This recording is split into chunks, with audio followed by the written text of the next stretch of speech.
سب سے بڑا کام جو ہم کر رہے ہیں اور جو منہاج القرآن کی پہچان ہے پوری ورلڈ میں، وہ یہ کہ دین کو انتہا پسندی سے ہٹا کر دین کو اعتدال اور ماڈریشن کا تصور دے لوگوں کو انٹروڈیوس کروا رہے ہیں۔ اب انتہا پسندی عقیدوں میں بھی ہے، شخصیتوں میں بھی ہے، طریقوں میں بھی ہے، لوگوں کے اندر، اور انسانی عالمی سطح پر بھی ہے۔ ہر سطح کی انتہا پسندی کو ختم کرنا چاہتے ہیں۔ سو جن لوگوں کی طبیعت میں اعتدال اور ماڈریشن نہیں ہے وہ ہمیں پسند نہیں کریں گے۔ میری بات سمجھ گئے؟ جن لوگوں کی طبیعت میں انتہا پسندی ہے، فتویٰ لگانا، مسلمانی سے خارج کرنا، سنیت سے خارج کرنا، غیر سنی بنانا، کافر بنانا، مرتد بنانا، جن لوگوں کی طبیعت اور زندگیاں اسی کام پہ لگی ہوئی ہیں اور کام ہی کوئی نہیں ہے، ان سے پوچھو کہ آپ نے زندگی میں کتنے لوگوں کو داخل اسلام کیا؟ صرف ایک سوال کرو، جواب نفی میں ہوگا۔ داخل اسلام ایک بھی نہیں کر سکے اور خارج از اسلام ہزاروں کو کر چکے ہیں۔ آپ میری بات کو سمجھ رہے ہیں؟ تو ہم دین سے خارج نہیں کرتے، ہمارا کام خارج کرنا نہیں، ہمارا کام داخل کرنا ہے۔ جو لوگ اہل سنت کے عقیدے سے بھٹک گئے تھے غلط اعتقادی وجہ سے، ہم ان کو اہل سنت میں داخل کرتے ہیں، کسی کو اہل سنت سے خارج نہیں کیا۔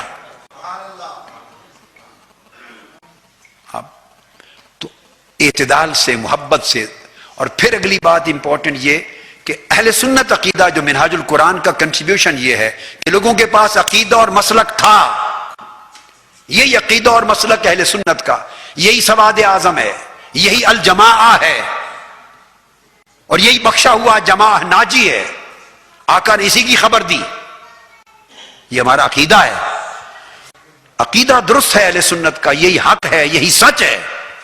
مگر آج کے دور میں عقیدہ اور مسلک صحیح تھا مگر ان کے پاس دلیل اور علم ختم ہو گیا تھا، دلیل نہیں رہی تھی۔ کوئی پوچھے تو میلاد النبی، میلاد کیوں کرتے مناتے ہو؟ بس ایک روایت ہے، مگر اگر دلیل دینی پڑ جائے تو دلیل ہاتھ میں نہیں رہی تھی۔ میری بات سمجھ گئے؟ آپ عرس کیوں مناتے ہیں؟ اولیاء اللہ کو کیوں مانتے ہیں؟ کیوں ضروری ہے؟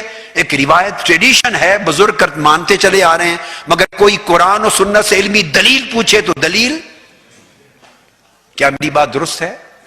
دلیل نہیں رہی تھی۔ حضور کے توسل کو مانتے تھے، اولیاء کو، انبیاء کے وسیلے کو، مگر کوئی آپ کے ساتھ دو چار آیتیں غلط معنی بیان کر کے کھڑا ہو جائے تو آپ دلیل دینے میں کمزور ہو گئے تھے۔ حضور کی شفاعت کو مانتے ہیں، عقیدہ صحیح ہے، مگر دلیل نہ رہ گئی تھی۔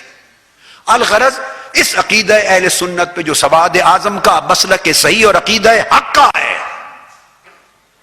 اس پر ظلم یہ ہو گیا تھا کہ جنہوں نے اس کو مضبوط و مستحکم کرنا تھا انہوں نے صرف فتویٰ بازی کا کام اپنے ذمہ لے لیا، فقط فتویٰ بازی، بولنے سے فتوے، لکھنے سے فتوے، اور کوئی غرض ہی نہیں۔ آج کے لوگوں کی بولی کیا ہے، ضرورت کیا ہے، کس طرح نالج چاہیے، پوری ورلڈ میں گھڑے کی مچھلیاں بن گئی تھی، تالاب کی مچھلیاں، انہیں خبر ہی نہیں کہ تالاب سے باہر بھی کوئی دنیا ہے۔ عالم عرب میں اس عقیدے پر حملے کیا ہے، پوری دنیا میں اس عقیدے پر حملے کیا ہے، انہوں نے آنکھ ہی نہیں کھولی، دنیا میں گھڑے اور تالاب سے باہر نکلے ہی نہیں۔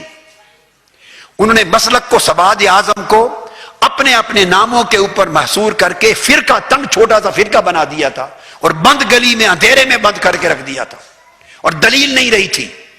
منہاج القرآن کا کنٹریبیوشن یہ ہے پچھلے 30-32 سال میں کہ منہاج القرآن نے اس مسلک سیاح کو، جو اعلیٰ حضرت مولانا شاہ احمد رضا کا مسلک تھا، جو حضرت شاہ ولی اللہ محدث دہلوی اور شاہ عبدالعزیز محدث دہلوی کا مسلک تھا، جو حضرت شیخ عبد الحق محدث دہلوی کا مسلک تھا، جو حضرت مجدد الفسانی کا مسلک تھا، جو حضرت قاضی ثناء اللہ پانی پتی کا مسلک تھا، جو علامہ فضل حق خیر آبادی کا مسلک تھا، جو خواجہ اجمیر حضرت قطب الدین مختار کاکی، خواجہ نظام الدین اولیاء، بابا فرید الدین گنج شکر، حضرت غوث بہاؤالدین زکریہ ملتانی، سرکار سیدنا غوث الاعظم جیلانی سے لے کر اوپر خلفائے راشدین تک، امام اعظم، امام مالک، امام شافعی، احمد بن حنبل، سب کا یہی مسلک تھا۔ مگر اس دور میں آ کر اس مسلک کے لوگ دلیل سے معروم ہو گئے تھے، چونکہ جنہوں نے دلیل فراہم کرنی تھی انہوں نے فتوے کے ہتھیار اٹھا لیے، کافر بنانے لگ گئے اور مرید بنانے لگ گئے اور نذرانوں پہ پلنے لگ گئے اور لوگوں کو علم دینا، دین سکھانا، دلیل دینا، قرآن دینا، حدیث دینا، اور اعتراض کرنے والوں کا منہ بند کرنے کا کام چھوڑ دیا تھا۔ منہاج القرآن کا کنٹریبیوشن یہ ہے کہ 32 سالوں میں اس صحیح مسلک اور سواد اعظم پر قرآن اور حدیث کے اتنے دلائل کے سمندر بہا دیے ہیں کہ کوئی مخالف بھی اب سامنے سر نہیں اٹھا سکتا۔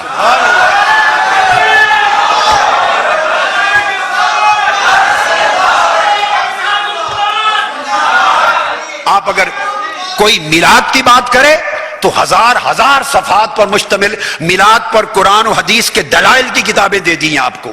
کوئی حضور کے توسل کی بات کرے تو آدھے درجن سے زائد صرف وسیلے کے موضوع پر قرآن اور حدیث کے ہزارہا دلائل پر مشتمل۔ قرآن اور حدیث سے باہر کوئی بات نہیں کی تاکہ کوئی رد نہ کر سکے۔ جو بات کی قرآن سے کی، جو بات کی صحیح بخاری سے کی، جو بات کی صحیح مسلم سے کی، ابو داؤد سے کی، ترمذی سے، صحاح ستہ سے، دلائل سے کی، جرح و تعدیل کے ساتھ کی، اسناد کے ساتھ کی، پھر ائمہ تفسیر سے بات کی، یعنی چھوٹے درجے کے حوالے، بولیے چھوٹے درجے کے حوالے کہ جن پر کوئی انگلی رکھ سکے۔ اس لیے مخالفت کوئی دوسرے عقیدے والا ہماری لاکھ کرتا پھرے، مگر آج کے دن تک الحمدللہ ہماری کئی ہوئی بات پر کوئی انگلی نہیں رکھ سکا کہ یہ بات غلط کی ہے۔ تو توسل کی بات ہو تو ہم نے دلائل کے سمندر دے دیے، شفاعت کی بات ہو تو دلائل کے سمندر دے دیے، میلاد کی بات ہو تو سمندر دے دیے، اولیاء و صالحین کی شان کی بات ہو تو سمندر دے دیے، شان اہل بیت کی بات ہو تو درجنوں کتابوں میں دلائل کے سمندر دے دیے، شان صحابہ کی بات ہو تو درجنوں کتب میں دلائل کے سمندر دے دیے۔